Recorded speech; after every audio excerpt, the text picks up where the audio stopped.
Mr. Administrator, Senator Van Hollen asked the question, and he didn't get a yes or no answer, and that's all I'm asking for here. Did you personally, on your first day, ask for 24/7 protection for yourself? Personally, on the first day, the 24/7 had been determined by the Criminal Enforcement Office to provide. So I did not.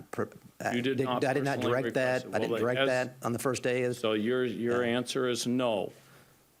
My answer is I did not direct that on the first day. Okay. Well, all the documents dispute that. So. That Senator, if I may, I mean, if I. No. There's just the documents dispute that here, and this is a statement, not a question.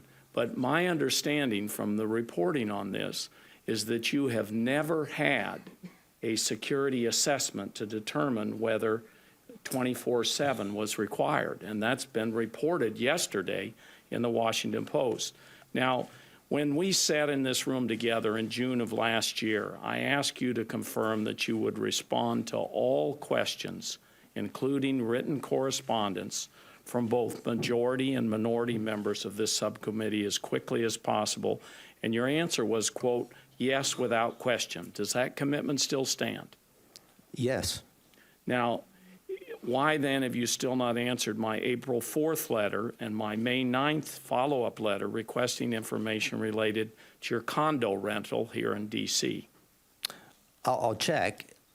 Will you respond to my two letters? Senator, I really want to read specifically from the section that you made reference to a minute ago, because it's important that that there's clarity around this issue on 24/7. The OIG in the letter we have all the documents. I understand, but it's important. We have all the documents. I said the Office of Criminal Enforcement began providing 24/7 coverage. And the decision was made by the Office of Criminal Enforcement. That was done prior to my arrival. I understand that. I have limited time. We'll put all the documents in the record, and you can make your arguments. We will include the documents that you are seeking to read, Administrator. Senator Van Hollen has all the documents. We'll put them all into the record. I have several of them right here. And we thank you, Madam Chair, for that. On this condo, I want to ask you, are you going to respond to my letters? Do you see a conflict of interest in accepting a pretty good housing deal from a lobbyist couple that has business before the EPA? Senator, the ethics officials at the agency actually have performed 2 ethics reviews saying that the lease terms are consistent with comparable rates in the marketplace. That was all done after now at the time, fact. It was. But Steve Hart is someone that was not registered as lobbyist in 2017. He's a longtime associate and friend. Okay, well, let's just stop there. Steve Hart was not registered as a lobbyist. Here's his firm.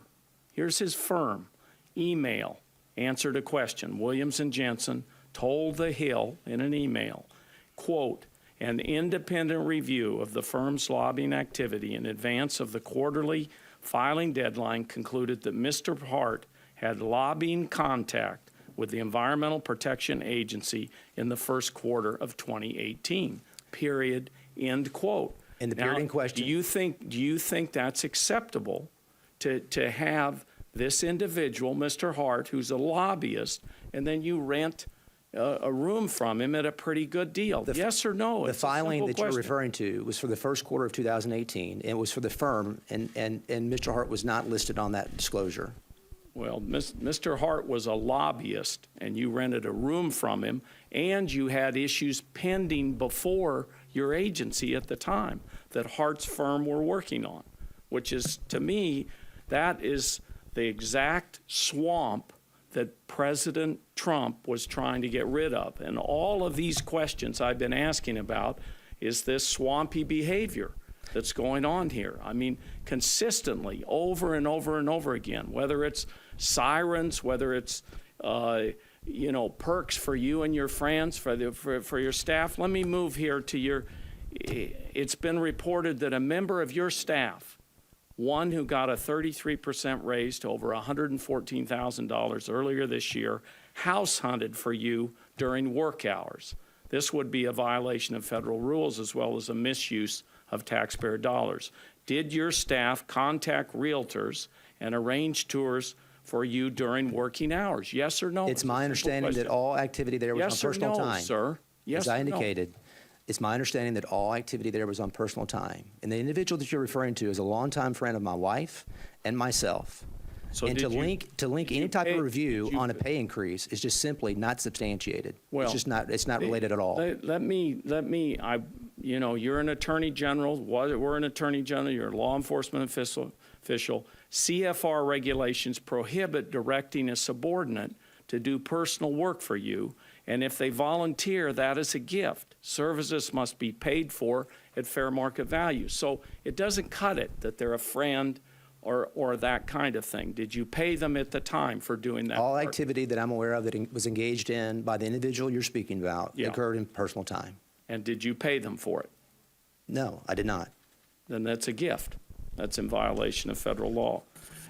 Now, Mr. Pruitt, regarding Samantha Dravis, your former director of your Office of Policy, the Inspector General is now investigating if Ms. Dravis came to the office most or all of the months of November, December, and January. Until she resigned last month, she was your director of your Office of Policy, your top policy advisor, was she not? Yes or no? Yeah, she was the head of policy at the EPA. Yeah, and you don't, we up here, we try to make sure these people come to work.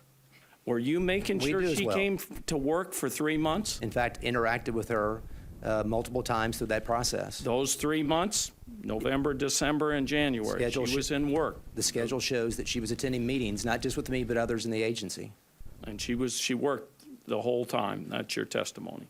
No, that's not what I said, Senator. Well, I said I did she- interacted with her during that time Yeah, frame, and she did was providing other did- services during that sir, time frame as well. During the months of November, December, and January, was she working for you?